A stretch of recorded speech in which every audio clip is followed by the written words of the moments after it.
Everybody, just got done with a 5-mile run here this morning here in Alpine. It's Sunday morning, going to church here in a little bit, and just wanted to check in with everybody and say hello, and just it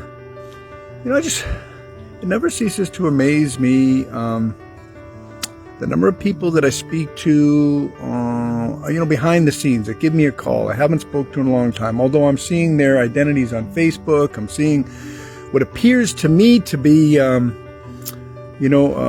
great marriages, great financial bases, great relationship with kids, great lives going on. And, we get a little bit deeper into the conversation and I hear some real pain going on and some requests for prayer and some questions of how we've done it, how Claudia and I have done it. And it breaks my heart, number one. But number two is, it's a lot of what I see is what I would call self-inflicted misery.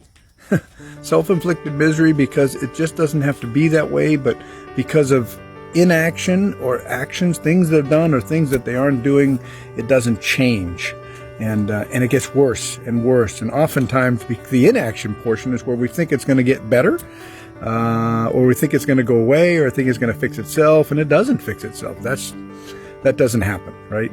So confrontation and confronting that challenge, whatever that challenge might be, is the key. But, my book, The Addicted to Life Philosophy, the 8 steps, really go through it pretty thoroughly. Step number 1 is you got to be done, right? You got to announce to yourself and the world and your loved ones that you're done. But without step 2, which is getting uncomfortable and taking action, chapter 2, by the way, it's all talk, isn't it? And we all know, we've all heard the phrase, talk is cheap. The world have heard it from you and countless others that have done absolutely nothing, right?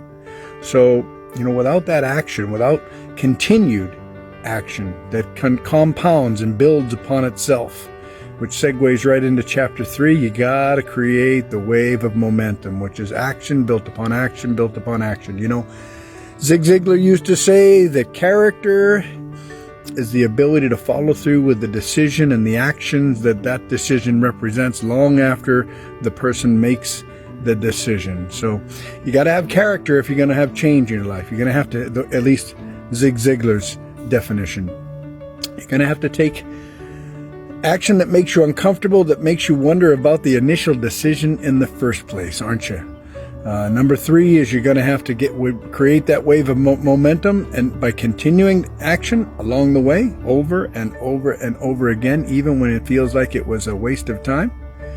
And number 4, you're going to have to prepare today for what you can't even see. You see, the person that you need to be to acquire the goals and dreams that you want has to be made, because you're not that person yet, just like I'm not that person yet. And that's why we're continuing to grow, take classes every day. I'm a lifelong learner. I'm a lifelong educator of myself.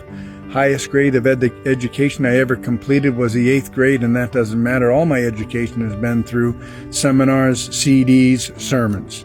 So I encourage you to get into that, make some change, make the decision, take the action, start taking action upon action, stacked actions it's called, and start preparing today for what's yet to come, what you can't even see.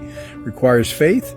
And, I have had, for every 100 people that have come to me and said, Rob, how do I do what you've done in real estate? One of the most basic suggestions that I can offer, there's lots of them, lots of basic suggestions, but number 1 suggestion is going to your local Real Estate Investment Association meeting, which is once a month. For us here in San Diego, it's at the Scottish Rite Center, the second Tuesday of every month. And for every 100 people that have asked me, what should I do, that I've made that suggestion to, 2 people have shown up at the meeting one time.